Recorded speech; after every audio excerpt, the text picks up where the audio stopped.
everyone. This is the special edition, I Want to Be the President of Nigeria, Part 2. My name is Ifeoma Chibwogu. Thank you for the likes, the shares, and the wonderful comments for Part 1. Thank you. Some people sent in messages requesting that I should have conversations with specific aspirants. Well, I'm delighted to let you know that I looked for them, found them, and they are here today, live on Ifeoma Speaks.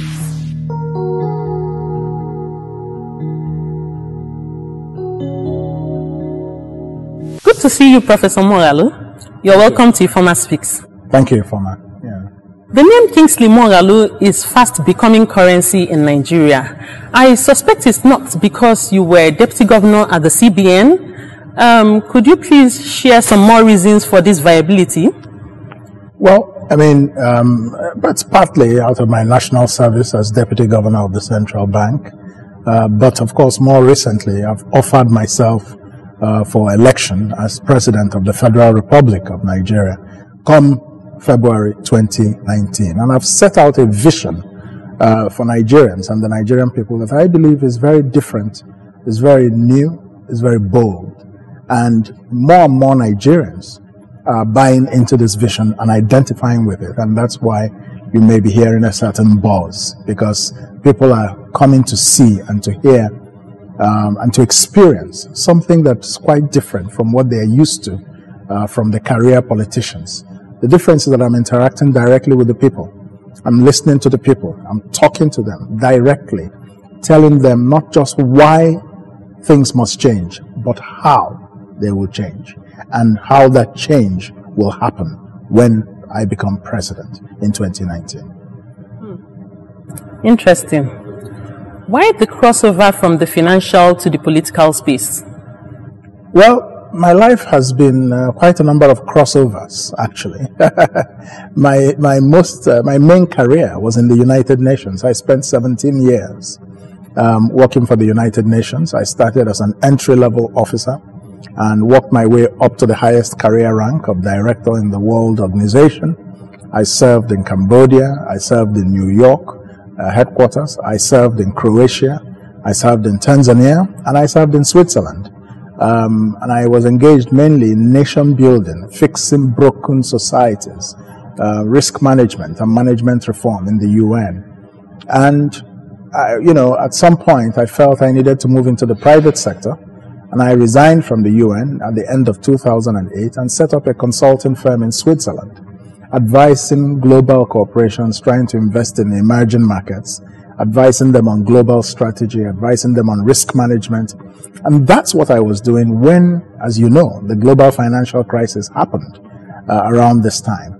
And I was invited by the president at the time, President Umaru Yar'Adua, and the governor of the CBN at the time, Sanusi Lamido Sanusi, to come back home to Nigeria to become deputy governor of the central bank. So I came into the world of finance via the route of risk management and development finance.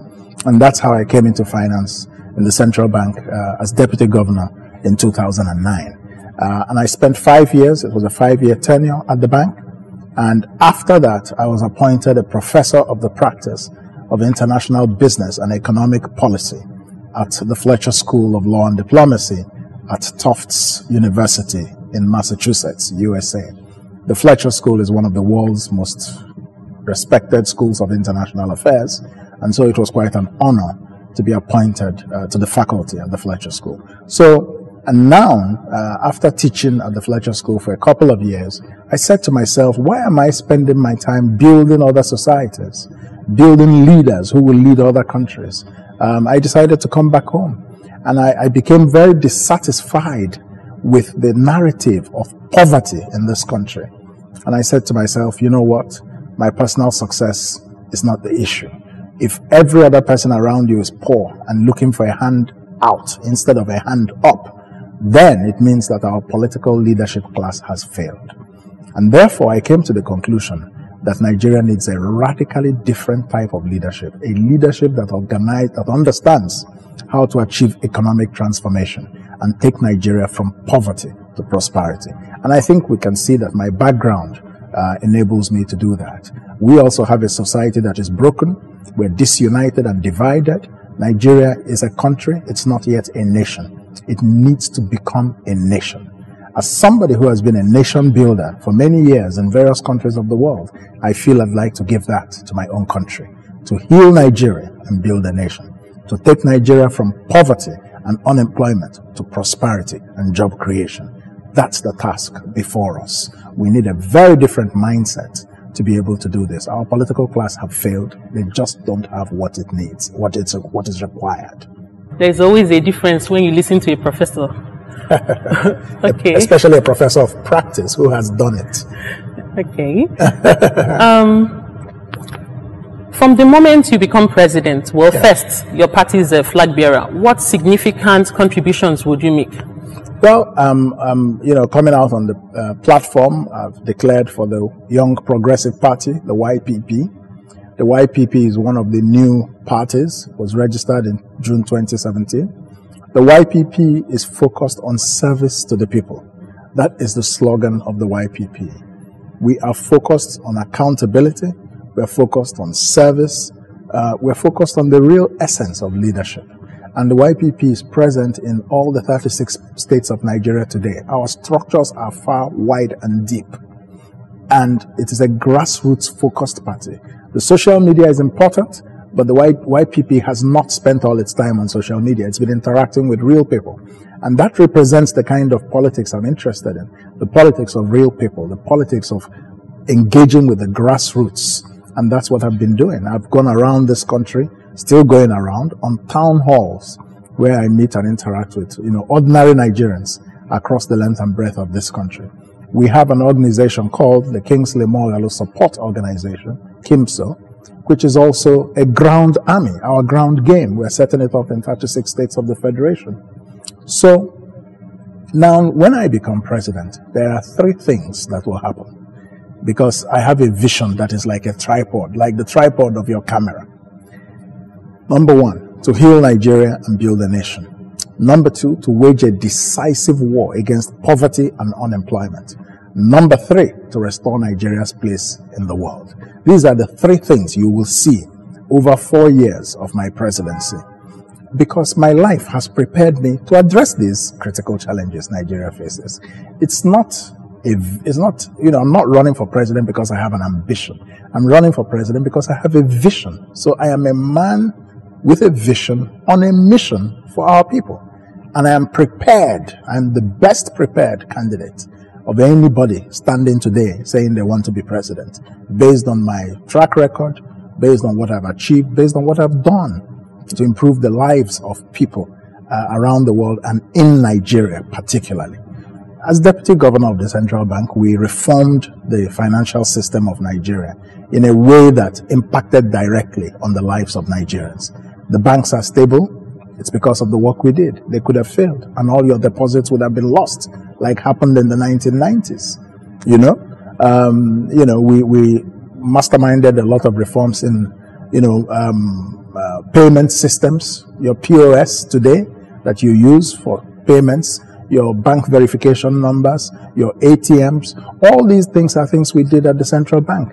We've made our payment system so much more better and so much more modern because of the work we did. These are practical contributions that we have made. We brought inflation down to 8% by the time I left the central bank in 2014. So there's a track record. In the UN, the same thing. I helped bring peace in Cambodia, in Croatia, in Rwanda. I was a political officer on the Rwanda desk in 1994 at the UN headquarters in New York during the genocide. And I know what we did to be able to bring that country back together. So one has the kinds of experience that you don't, that is very necessary for Nigeria, and yet so rare. Thank you. I don't know if you have anything else to tell Nigerians. Well, I'll tell Nigerians this. Don't make the mistake of telling yourself that a new order cannot be brought about in Nigeria. Don't even begin to think that it cannot be done. Believe and understand it is possible. Don't be one of those people saying, oh, well, he would make a very good president, but will they let him? Who is they? They is you and me. If you get your permanent voter's card and go and vote, that's it. Voila, we make it happen. Between you and me, all of us working together can make this happen. You know, the career politicians, they are a very, very cynical group of people. When you doubt, when you surrender yourself to the system, they have you where they want you. They want you to believe that there is no alternative to them, so that they continue to come back every 4 years and chop your money and steal from the treasury and deliver nothing to Nigeria's citizens. You've seen the report. Nigeria is now the poverty capital of the world. We have the highest numbers of poor people of any country, extremely poor people. 87 million people in extreme poverty. We've overtaken India, which has 7 times our population. India is about 1.3 billion people. We're just 200 million. And we have more extremely poor people than India. If that is not an indictment of Nigeria's career politicians and the governments of the day, I don't know what is. How anybody could be talking of bringing such a group of people back to office befuddles my mind. Because it means maybe you have suspended rational logic. We need people who can actually solve the practical problems of poverty, unemployment. 9 million people have lost their jobs in the last 3 years. That's bigger than the population of Switzerland. So it's time we got a younger, modern, intellectual, professional leader who can actually take Nigeria into the 21st century, who can manage Nigeria's economy for progress and for prosperity. That's what I stand for. I don't stand for the past. I stand for the future of our youth and our young children. Nice. We have been listening to and watching Professor Kingsley Moghalu, and it's been quite insightful and refreshing. Thank you very much, Prof. Thank you very much. Thank you so much for coming on Informa Speaks.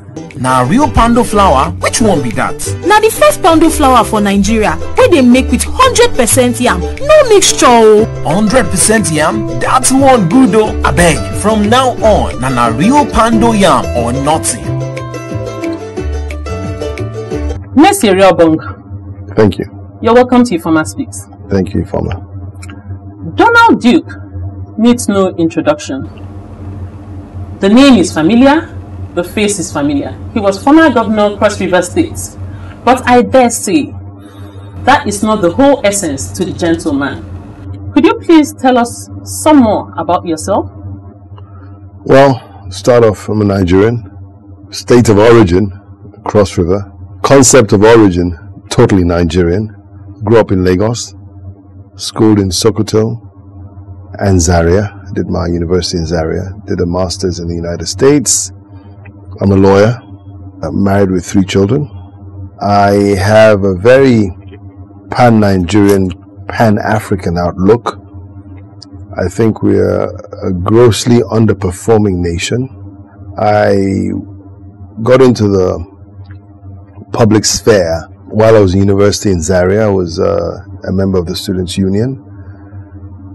At the age of 30, I was Commissioner for Finance in Cross River State. At 37, I was elected Governor of Cross River State. At 45, I had retired. I'm 56 going on to 57, and I'm aspiring to be President of the Federal Republic of Nigeria. That is a brief summary of Donald Duke. Thank you. Could you please tell us what you have contributed to Nigeria till date? Well, in my sphere of operation as Commissioner, I think we kept one of the best accounts in the country. But more than that, as Governor, between Commissioner and Governor, I was a member of the National Economic Intelligence Committee and concurrently a member of the National Economic Council. So we worked, this was between 1994 and 1999. We worked studiously in managing the economy of the country. And these were very difficult times. These were times when I think oil was selling for as low as $9 a barrel. Okay. But we were able to stabilize the economy. And the team was a fantastic team. And our chairman was the late Professor Sam Aluko. Upon becoming governor, my focus and the focus of my administration was creating an entity, an economic entity, and not just a political entity called Cross River. So we viewed our state as one in which we would develop an economy that will run concurrently with the Nigerian economy but independent of it. And that's why we chose tourism and agriculture. Cross River State is about 23,000 square kilometers with 3 million people. We have from the mangrove to the temperate zone. We can literally grow anything in Cross River State. So agriculture is a natural. But because of our culture, our historic ties, our character as a people, hospitality is so endearing to us, and so we focused on that. In the course of it, we developed what today is termed Africa's largest street party, which is a carnival. We developed the most outstanding tourism resort in all of West Africa at Obudu. We developed the first business resort in all of Africa, that's Tinapa, which unfortunately has not been followed through by other administrations.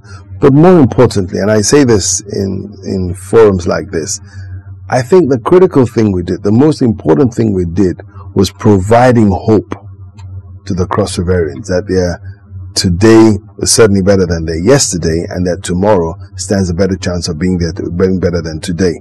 And that's what governance is all about: giving hope to hope and opportunity to the citizenry. And that's, if you ask me in a nutshell, we changed the concept of governance. We got states now to start thinking of not just being political entities, but also economic entities. We got governors to dare to dream, right? And we've seen the resultant effects in a number of states where governance is beyond recurrent expenditure and paying salaries and building roads and all that. Those are the mundane things. Governance is really creating a vast array of opportunities for the people you serve. What significant contributions would you make to Nigeria when you become president? First, as your party's flag bearer. Well, there are two aspects to this. As your party's flag bearer, you are the political face of your party. As president, you are the leader of your nation. I would immediately focus on prosperity to all. And now this is a very wide nomenclature. How do you make it happen? The biggest problem we face today in our country is an economic lockdown. In other words, there are too many people who are outside the economy, and the resultant effect are the various crises that you have in the country, whether it's Boko Haram, herdsmen crisis, the militancy, kidnapping, all this, even bribery and corruption, right? It's all because there are too many people who are not really who are locked out of the economy. If you create a nation where we all have access to opportunity, where we're promoting the prosperity of all, which obviously is an inclusive nation, a few things would happen. You would reduce the security challenges that we have. You would checkmate all the various crisis spots. I'm not saying that the nation will be devoid of crisis. With human beings, there'll always be one thing or the other. But right now, everything is being exaggerated because too many people don't have. So beyond the frustration, there's the anxiety, and depending on the nature of the person, they could take to arms, as we've seen in some parts of the country, or they could take to corruption or crookedness. Let me explain corruption. There are broadly two types of corruption. There's a corruption of need. So if you have an underpaid policeman who has a family of 6 or 7 or 5 kids going to school, he has rent to pay, he has a family to look after, he has an extended family in the village and all that, and he's paid a wage that does not take him home, he's prone to be corrupt. It's difficult to tell a man who has all these responsibilities not to take bribe. And if you look at the pyramid of corruption, that is a wider strata. Folks who have jobs, but their jobs do not leverage their living standards. The other pyramid, the peak of the pyramid, is a corruption of greed. These are people who are in opportune offices to take advantage of. That segment, you can contain it by having strong institutions, right? And ensuring that there are consequences for that, so that the consequences are such that it mitigates your desire to get involved, because you know that if you get caught, right, you would find that it really wasn't worth it. And if you have strong institutions and in effect put together the structures to ensure that the consequences are meted out, you can bridge, you could really stem the corruption of greed. The corruption of greed, you can't. A man who has a child in hospital, who needs money for medical bills, who has 4 kids in school, who has rent to pay his landlord, who has a mother in the village requesting for money, it's difficult to preach morality to him. He's going to take whatever advantage he can of his office to bridge this gap. And so, what am I calling for? When I talked about prosperity for all, we need to ensure that every Nigerian is a productive entity. I've said in forums, every brain that is untrained is a drain to the society. In other words, we need to take the factors of production into cognizance. You need to have trained manpower. Each one of us should have a skill.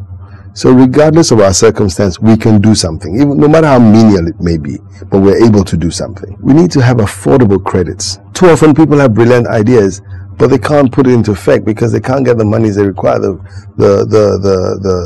funding is just not there.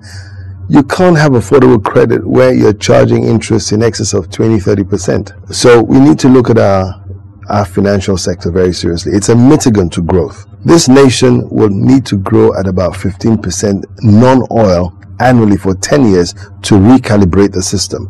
You can't do that when the banks are charging 30% interest and are not used to giving you long-term financing. They give you short-term financing because we really don't have savings. And this is where the government bridges the gap. I believe that there should, to an extent, be some regulation in interest rate regime. Our nation did better when we regulated the banking sector, you know.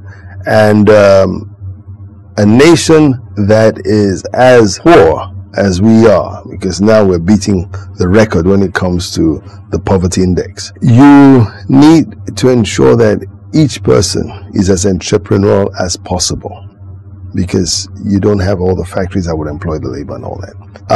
Going forward, the small scale industries, if you want your agriculture, for instance, to thrive, you need to have food processing. And that's really the bane of agriculture. And I'll give you a stark example. We used to be one of the largest cotton growing nations in the world. The entire northeastern part of Nigeria was a global cotton belt. And we used to have huge textile mills. When the mills went under, because of cheap imports coming in from the Far East particularly, the mills went under, the cotton belt died off. So you can see the synergy, you can see between agriculture and industry. For agriculture to thrive, you need to industrialize it. Now you can't have that when you're having interest rates. Nobody's going to borrow even 100 million, for instance, to set up a textile mill and pay 30 million every year. You know, it wouldn't work, because before you know it, we're going to have very cheap imports coming in from the Far East, and this will kill your initiative. But that's even big. There are people who want to set up plantain chip processing. They need 5 million, they need 10 million naira loan, but they have to service it with 3 million. And this is on top of working in a difficult productive environment, because the cost of power, the cost of everything is high. So you can't grow the economy to that extent. So the focus would be, you need to ensure that and this is not going to happen overnight. There's certain things you can do quickly, but there's certain things that are long term. I believe, for instance, that education should be free, but the curriculum should change. Education up to the age of 18, in other words, up to senior secondary, should be free and compulsory. And I said earlier on, every brain untrained is a drain to the society. But at the end of SS3, at the time you get to 18, you should leave school with a skill. Whether you go to university or a tertiary institution thereafter is an optional thing. But you have a skill and you can contribute in one way or the other. It could even be as menial as gardening. There are quick wins. We have a housing shortage of 20 million in Nigeria. In other words, we need to build 20 million houses to ensure that every Nigerian has a home. That is a challenge, but it's also a great opportunity. So we need to design affordable housing, right? That would absorb, if you're doing 1 million houses a year, that would easily absorb 15 million people. That would also catalyze other industries like plumbing, carpentry, masonry, the ceramic industry, you know, because housing takes so many components into it. So we also have to look at our tariff structure. Right now, our entire economy is designed to import. Thereby, we're creating jobs elsewhere. No, it should be designed to create jobs within the country. The National Bureau of Statistics says that our unemployment ratio is 15% or thereabout. Unemployment. I think is a reverse. I think employment is 15%. Unemployment is about 85%. Between unemployment and underemployment, you have a lot of that. You're not going to say the man who is hawking or selling books on the roadside is employed. He's just trying to etch a living. And we all try and etch a living, whether we're employed or not. So we've got to look at the dynamics of that and ensure that every Nigerian finds something to do. And you can tell that there's a lot of frustration. This is a developing country. This is at a time where there ought to be so much to be done because so much has not been done. Yet people are so frustrated. So we have to redesign the economy to look inwards, to grow inwards, to employ people and not keep factories abroad working. I could go on and on and on about this, but let me stop for now. I don't know if there's anything you want to say to Nigerians. We all agree on one thing. We're an underperforming nation. We can do a lot better than we are doing today. Every 4 years, I know politicians like me come in and say, look, we're going to do this and do that. Understandable. We all have ambitions. We all feel that we can do better than the other person. But it's important that we understand the folks who come forward or put themselves forward to administer your country, one, understand the challenges of the country. The current administration premised its desire for governance on two things: security and corruption. But those are symptoms. Those are not the problems. If you have the majority of Nigerians gainfully employed and have take-home pays that can take them home, you will significantly reduce corruption. If you strengthen the institutions, the judicial institutions, and enforce consequences, you will deal with corruption. If you create jobs for people, you will reduce the incidence of insecurity in the country. So they were playing on the symptoms and not the actual problem. Now, why Donald Duke? I have a track record. I took on a state that was in the economic index was about number 33 of the 36 states in Nigeria. And I took it right through, along with a team, because no one does it alone, to prominence, making it the state to go to in Nigeria. When people promise, ask for their track record. What have they done? We can talk the talk, but have we walked the journey before? Our state is in a perilous condition right now. We attained independence 58 years ago. Our population was 45 million then. Today, our population is 200 million. Now, at 200 million, we're having all the crises before us. In another 30 years, our population will be 400 million. If we don't change the trajectory of the country as it were today, radically, at 400 million, I shudder to think what Nigeria would look like. It would be totally ungovernable. It will be without doubt a failed state. Even now, a lot of folks think that if we have not failed, we're failing. We need to do something urgently, and the time is now.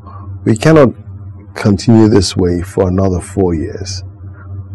Already, there's a lot of disenchantment in society, and people are beginning to feel that this is our lot. No, we are too resourceful to go this way. If I take two ticket items, credits, affordable credits, and gas. Nigeria flares 2.5 billion cubic feet of gas daily. That's equivalent to 25 million liters of diesel. If you are able to capture this gas, distribute it throughout the country, make it available to industry at little or nothing. For me, you are flaring it, so give it to industry free. You will take industry off the national grid. You will avail power for domestic and small-scale industrial use, right? And you will catalyze this economy. These are quick wins. If you just these two ticket items can radically change the way business is done in Nigeria and the way the economy is moving. Of course, we have to heavily invest in 4 sectors: skills, and I call that education, but it's broader than education. Education that leaves you without a skill is non-functional. So I want to say skills, health.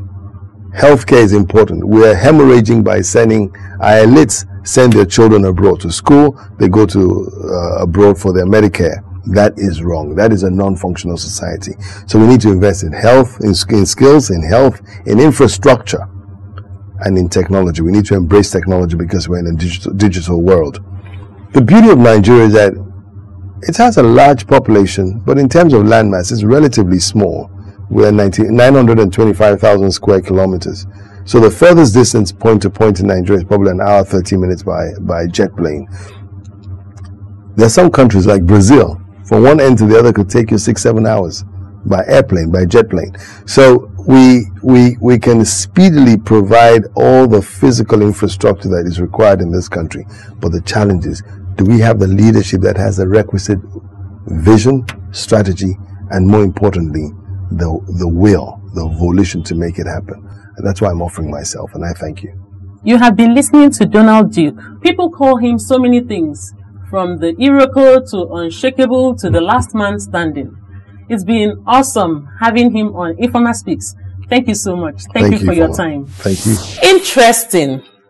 The presidential aspirants I have had conversations with so far all have the X factor that makes them extraordinary. For some even, it is the balance between official and domestic responsibilities, seamless working symbiosis with their wives, giving women the platform and the opportunity to add value.